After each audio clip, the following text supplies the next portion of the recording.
Hi, I'm Mari with I. Welcome! I have a big announcement to make. The first prototype of the game is running! Yay!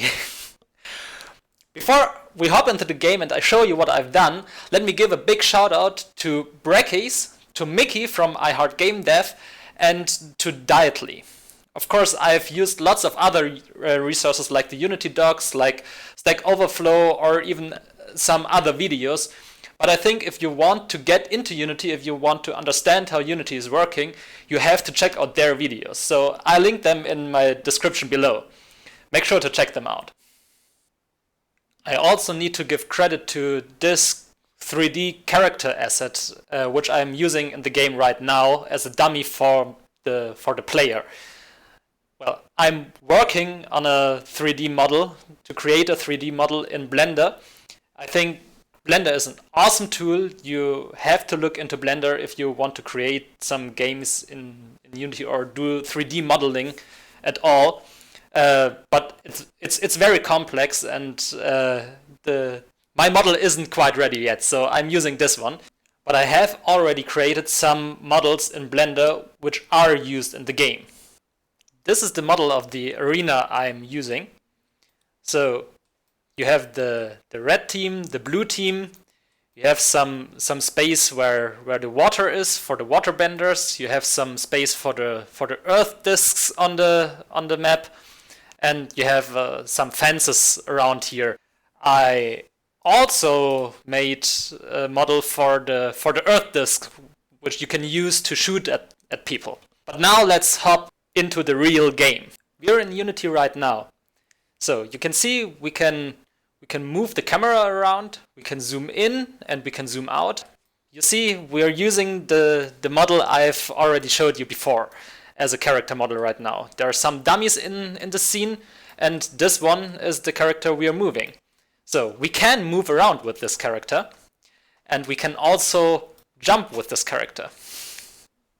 You can see the animation of the jumping is missing right now, and I've also tried to create some animation for the blocking.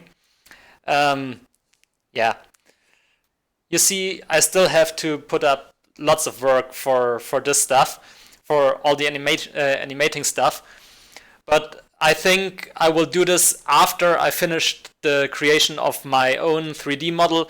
And first, I want to focus on programming the game and doing all the visual stuff, the fancy visual stuff later on. I've also implemented the UI system over here. So we have two resources in the game. We have the stamina, which is used for skills. If you want to use a skill, you have to pay stamina for it. And we have a damage bar. If you're getting hit by a skill, your damage bar rises, and the higher your damage bar is, the harder you're getting knocked back by a skill when a skill hits you.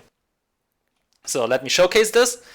If you're using a skill, the stamina lowers itself, and if you're not using any skills, it will go up again. Other with the damage, if you have damage, the damage will be kept on this player. So you can't clean up the damage anymore if you have some of them. And we have also a circle over here.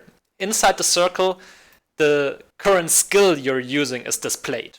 Right now, I've only implemented two skills for the earth bending. The first skill is this one. You can imagine what skill it is. Well, it's the skill which shoots a disc at someone. So how it's working is you're spawning a square over here in front of your character, and all the discs which are inside the square are getting activated and will rise to a certain level, to a certain height.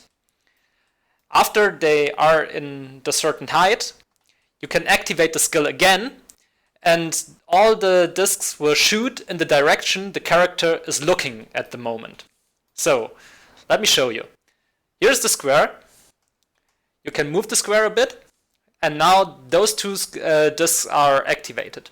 Now we can look at this direction, and now the discs have to shoot in this direction. Well, nice, that's working. The other skill is an earth wall. So you can activate the skill once, and you can choose a position where the wall should be spawned.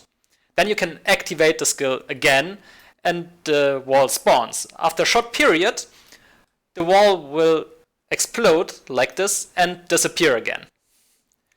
Now let me tell you a bit about the game logic itself. Each team has different zones.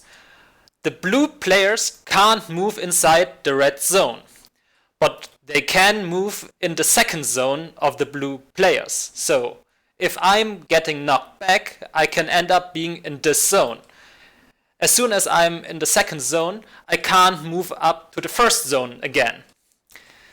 Now, a zone is getting conquered if there is no player of the team left in the zone. So for the red team, there's only one player in this first zone.